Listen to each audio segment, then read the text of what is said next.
Apa itu e-monitoring?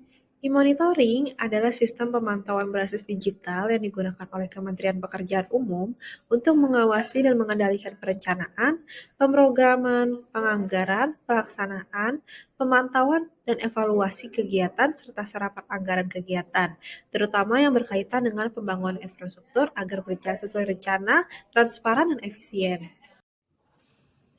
Berikut ini ada beberapa isu terkait dengan implementasi e-monitoring Kementerian PU pada unit kerja.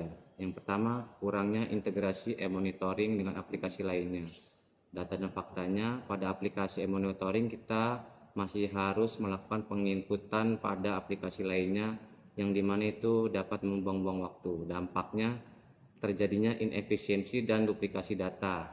Yang kedua, ketidakakuratan dan inkonsistensi data. Yang ketiga, keterlambatan pelaporan dan dalam pengambilan keputusan. Yang keempat, ada resiko temuan audit. Selanjutnya isu yang kedua yaitu rendahnya literasi digital SDM. Data dan faktanya di sini terdapat kurangnya pemahaman SDM pengguna aplikasi e-monitoring yang disebabkan karena kurangnya literasi digital SDM tersebut. Dampaknya ini bisa membuat proses penginputan menjadi lama karena kualitas SDM yang tidak memadai. Yang kedua, potensi human error yang sangat tinggi karena kurang familiarnya SDM dengan aplikasi e-monitoring tersebut. Dan yang terakhir ini, kualitas data yang disajikan menjadi tidak maksimal. Selanjutnya isu yang ketiga yaitu kurangnya validasi data lapangan sehingga akurasi data belum maksimal.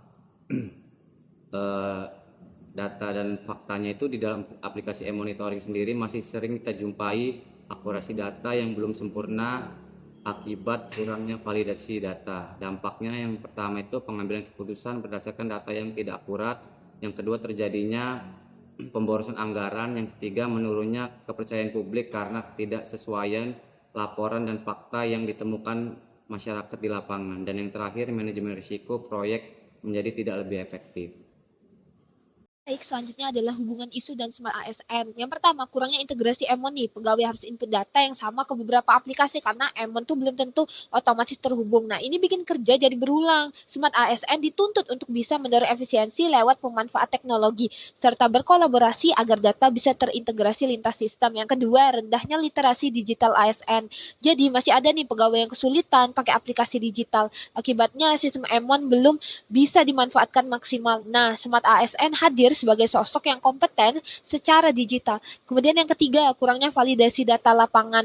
Kadang data dari lapangan masuk ke sistem tanpa dicek benar salahnya. Padahal kalau data tidak akurat, hasil monitoring menyesatkan. Nah, disinilah Smart ASN harus akuntabel, teliti agar data benar. Analisis USG dilakukan untuk melihat tingkat urgensi, dampak, dan potensi pertumbuhan masalah. Isu pertama adalah kurangnya integrasi e-monitoring dengan aplikasi lain. Skornya 11 karena meski mendesak dan berdampak pada duplikasi data, masalah ini bisa diatasi dengan kebijakan integrasi bertahap. Isu kedua adalah rendahnya literasi digital sumber daya manusia. Skornya 15 paling tinggi di antara ketiga isu. Hal ini karena sangat mendesak, berdampak langsung pada kualitas input data dan kecepatan laporan, serta berpotensi makin parah jika tidak ditangani segera. Isu ketiga adalah kurangnya validasi data di lapangan. Skornya 12 karena memang penting untuk akurasi, tetapi saat ini masih ada mekanisme verifikasi manual yang menjadi pengendali. Berdasarkan hasil ini, rendahnya literasi digital SDM ditetapkan sebagai core isu karena menjadi faktor kunci menentukan keberhasilan integrasi sistem maupun validasi data di lapangan. Pada slide ini, saya akan menjelaskan kenapa isu utama yang kami angkat adalah rendahnya literasi digital SDM dan penting untuk segera diselesaikan. Pertama, ini merupakan masalah yang paling fundamental. Integrasi aplikasi maupun validasi data pada dasarnya bergantung pada manusia sebagai pengguna. Jika pegawai belum memahami penggunaan aplikasi digital, maka data yang dimasukkan tidak sesuai standar dan sistem secanggih apapun menjadi tidak optimal. Yang kedua, dampaknya sangat sistemik. Rendahnya literasi digital tidak hanya mempengaruhi administrasi, tapi juga pengawasan dan bahkan pengambilan keputusan, karena data yang dihasilkan mungkin tidak akurat. Dan ini khawatirnya bisa berdampak domino. Dan akhirnya, dari sisi keberlanjutan jangka panjang, sistem dan teknologi akan selalu berkembang. Namun tanpa SDM yang siap, inovasi digital hanya akan menjadi beban kerja baru, bukan sebagai solusi. Dengan meningkatkan literasi digital, setiap inovasi akan lebih mudah diterapkan dan benar-benar memberi manfaat bagi organisasi. Karena itulah, kami menilai rendahnya literasi digital SDM sebagai isu yang paling mendasar dan harus diprioritaskan penyelesaiannya. Selanjutnya, kami menganalisa penyebab isu dengan metode 5Y.